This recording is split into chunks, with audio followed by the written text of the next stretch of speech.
sasa hii story imekuwa hivi, Mtalibani kaalikwa Kubwa Studios ndio kaduge ka verse pale kwa ngoma fulani ya Echo wa record collabo. Unajua sasa hii Mtalibani ndio yuko trending pale YouTube. Ndio kukuta kwa ameniita. Manila god damn it. Kaenda kule. Alipoenda kule alipofika nini ikawa sasa kila mtu ninio bado verse yake dogo dunge verse yake dogo. Ninio Echo ka record verse yake pale. Dogo pia ka ninio verse yake ka record verse pale. Kila mtu imeweza. Lakini sasa imeweza ndio, lakini kidogo ilikuwa iko nje ya mada, nje ya topic. Unaona? Dogo akaambia wasicheki, verse ni kali lakini iko nje ya mada. Dogo akakuta uongo wake, akakuta labda ni wivu, labda Echo muonea wivu nini. Akakuta huu ni kama ni wivu, ona mimi nimemfunika. Dogo kaamba maneja wakubwa pale akamwambia cheki. Hii bana hii iko nje ya topic bana. Itabidi ubadilishe. Talibana akakuta nini haiwezi, mimi sibadilishi.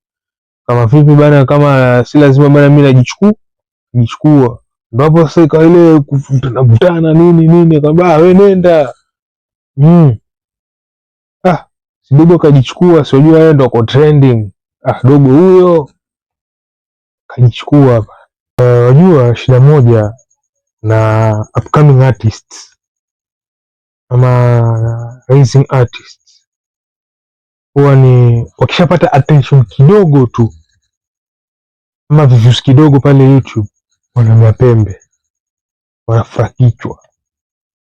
So na kama huyu Mtalibani halisi, huyu si upcoming, huyu ni rising artist.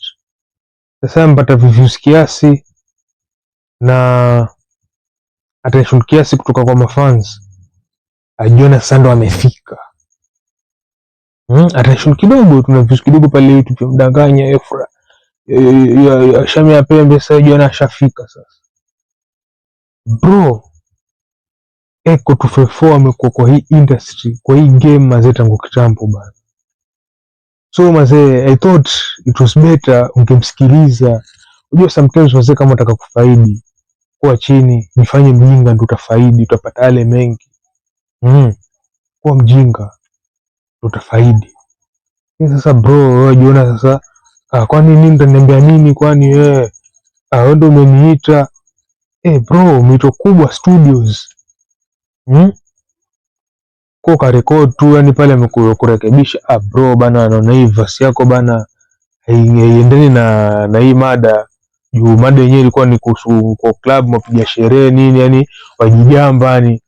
Sasa amekwambia hii verse mazee ni kali, ndio tukatai, lakini haiendani na hii mada. Ukaona labda verse yako ni kali, umemfunika Echo. Sasa hiyo kwambie hiyo kurekebisha, ona ni wivu. Bro, haiendi hivyo bana, haiendi hivyo. So my brother Mtalibani, you still have a lot to learn bana. Bado utahitaji mtu wa kushika mkono kwenye njia, bado hujafika, bado sana, bado na mengi unahitaji. Safari ndefu hii bro, still need one another bana.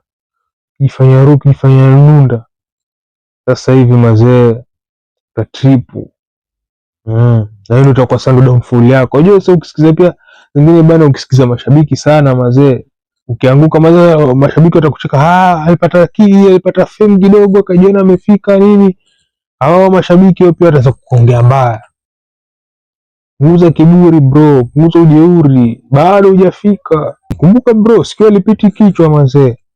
Sema japokuwa Echo wemba muziki tofauti, Echo ako best sana na bongo, Mtalibani huko kwa rap game.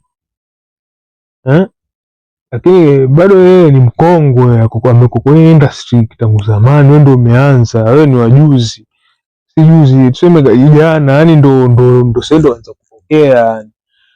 Kwa hivyo bado sana bro. Sasa kama shabiki wa Echo 254 na Mtalibani halisi, yani unahisi vipi yani kuhusu maamuzi yenye Echo 254 alichukua na Mtalibani yenye alichukua? yani una vipi ama unapendelea nini? Yani ilikuwa the right thing cha kufanya ilikuwa afanye vipi yani? Maana bana kuna vitu vingine bana tumii nguvu. Unajua sote tunahitajiana, mimi na mhitaji huyu pia anihitaji. Safari ndefu bana.